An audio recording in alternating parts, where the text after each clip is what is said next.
Hello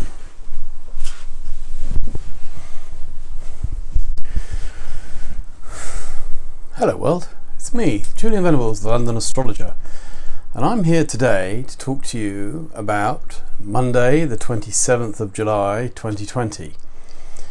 There's a lot of things coming up this Monday, including the first quarter moon, closely followed by Jupiter making a sextile to Neptune, closely followed by Venus squaring Neptune, and rounded up by Mercury squaring Mars. That's a lot of aspects in one day, so we're building up to them now, of course. And but today the moon is in a harmonious place in Libra, having made a good aspect to Venus, and so today, Sunday the 26th, it's fairly safe to say we've probably had a reasonably nice day of maybe some sweet nothings have even been mentioned, and some nice loving statements have been made, possibly. But tomorrow the moon moves into Scorpio, and then it aligns with the sun in Leo. So we're now in Leo season, and Leo season is about being very self-confident, being the generosity of spirit, should we say, and the idea of creativity, and the idea of doing things maybe with a lot of self-focus, in order to make one's presence felt more in the world. The moon in Scorpio is not in its happiest place. And it feels very deeply about things, sometimes too deeply. It's quite a lot of past hurts, maybe past issues, but they are lining up to make the first quarter in the moon phase. So we have to look at the idea that this is a time of resourcefulness, to look into things that have already been established, and things that have already got a foundation, and to solidify it, to make it more firm, to make it more grounded, to recognize that yes, you're shining in one particular area of your life at this current point in time.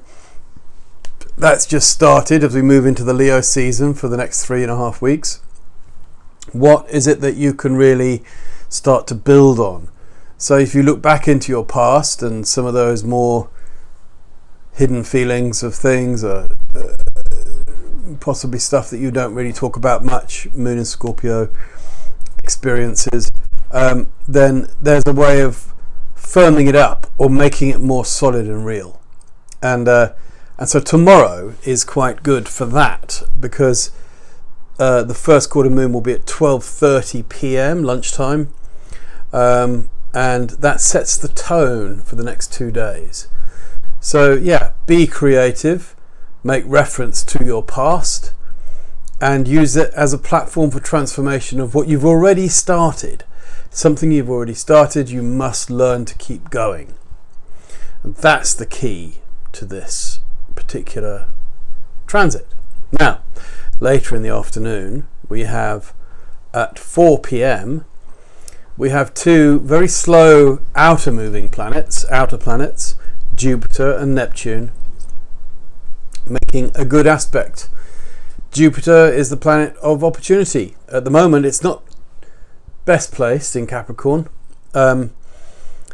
Tends to indicate that hard work, responsibility, duty and commitment, fulfilling your ambitions through learning about things, philosophizing about things, maybe traveling to something, but something that's work oriented or ambitious, or building up a cycle of a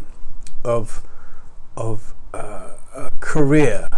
And Jupiter's been retrograde in Capricorn, which tends to indicate that there's a sense of reviewing all that. Jupiter makes a good aspect to Neptune, the dreamer, the idealist, the fantasist. It's a good aspect. So Neptune says, well, what is the dream? How, and Jupiter is the work. So it's like, well, I'm working for the dream. Or what is the dream that you have? What is it, something that you visualize, that you have an idealism for, that you really want to expand into the world with? What do you want to be seen to be taken seriously about? Do you have something deep within that you really feel very strongly about and you would like to get out to the world? That's Jupiter making good aspect to Neptune. Furthermore, just an hour and a half later, 5:45 p.m, Venus in Gemini makes a square to Neptune in Pisces. So this is a very Neptunian day.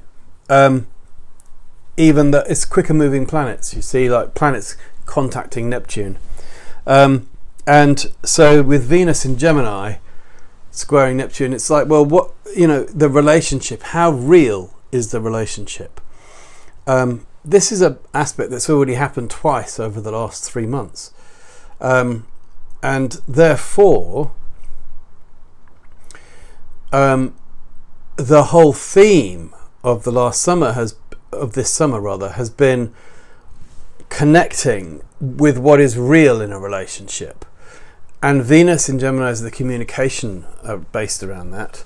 And Neptune is the planet of again, this idea of what we can imagine.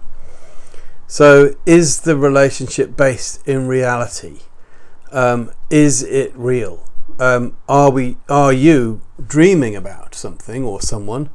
Are you hopefully wishing something would happen?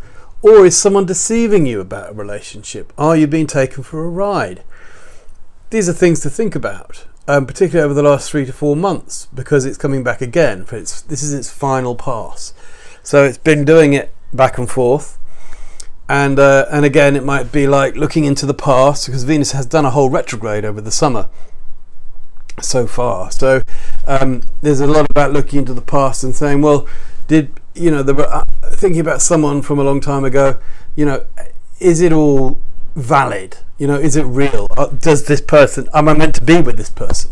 Is it really meant to be playing out like it is? And you have to think about that quite carefully. So that's worth considering, particularly tomorrow at this peak point.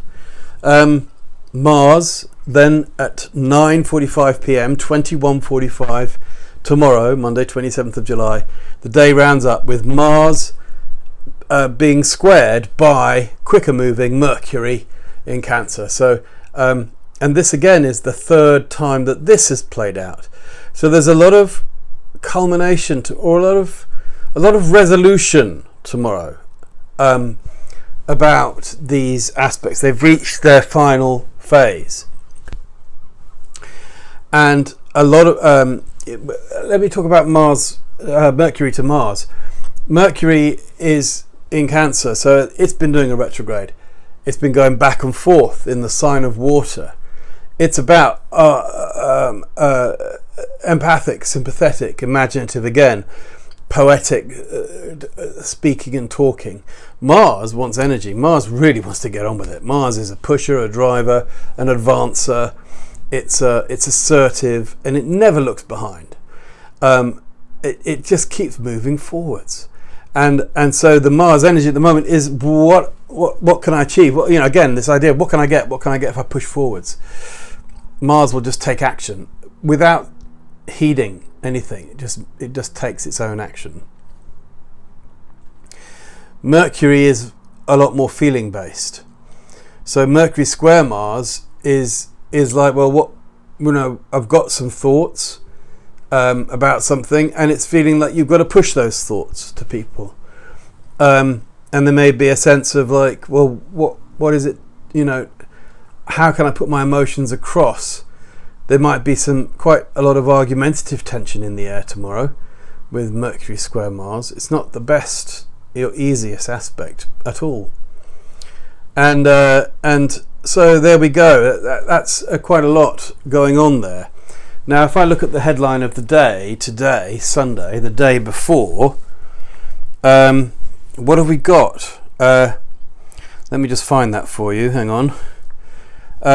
So, you know, we're looking at this idea of reflecting a lot on things. Now, it would seem to me that there's a lot about... here we go. The Sunday Times is a good one. A lot about the royal family going on at the moment. William behaved like a snob when Harry fell for Meghan. Now, this is all coming out. It's in all the headlines, actually. There we go. It's a devastating biography has been published. That's not the royals themselves speaking, of course. A biography is an author writing a book about someone else. Kate, we rolled out the red carpet for her. That's the Mail on Sunday. And yeah, so we've got a couple there about royal headlines. It's quite interesting, actually, because of course Jupiter's quite majestic. Jupiter makes a sextile to Neptune, and that's like the undermining of the royal family. Neptune, Jupiter's majestic, as I said. Venus squares Neptune over the last few months. Well, that's been the Prince Harry and Meghan crisis. There is, people saying, did he pick the right relationship? And Mercury squaring Mars is like the frustration and anger around that. Prince Harry's meant to be a leader, and he went and picked maybe someone who's made him think differently. Because you see, Aries is also like, it's military oriented, and Mars in Aries at the moment would be Prince Harry, who kind of encapsulates the idea of the Prince Harry, and Mercury would be like he's gone very emotional, feeling based stuff about family and his connections to family, and he's gone and made this breakaway, and now this book's been released that's indicating that all is not well within the family. And I think that today's headlines reflect that. Even these aspects of tomorrow, there'll be some more headlines tomorrow which won't be about the royal family. There'll be some more headlines tomorrow that encapsulate these aspects as well. So keep an eye on what's going on the news to see if you can work out or understand Venus square Neptune, Mercury square Mars, and Jupiter sextile Neptune. All is not well in dreamland is what I would say. Some people are directing their lives and moving forwards in ways when the idealism is less than perfect. But there's also a sense of, I've started something, so I'm going to finish it, because that's Sun in Leo square Moon in Scorpio. That's the fixity of a situation. So there we go. There's some reviews for you there. Have some thinking and see what happens. I'll be back soon, I hope. My channel is Julian Venables on Astrologer. Thank you for watching. Please do subscribe. There's below the screen here, somewhere around about here, is a red button to subscribe. Much appreciated if you subscribe. Please give me a thumbs up. These are always appreciated as well. And a comment. Please leave a comment. We are in Leo season. Things are moving forward. Things are brightening up all the time. Once these aspects have moved on a bit, in our relationships will clarify a lot more, I think. So be strong in yourself, keep moving forwards, and see you next time. Thank you for watching. Bye for now.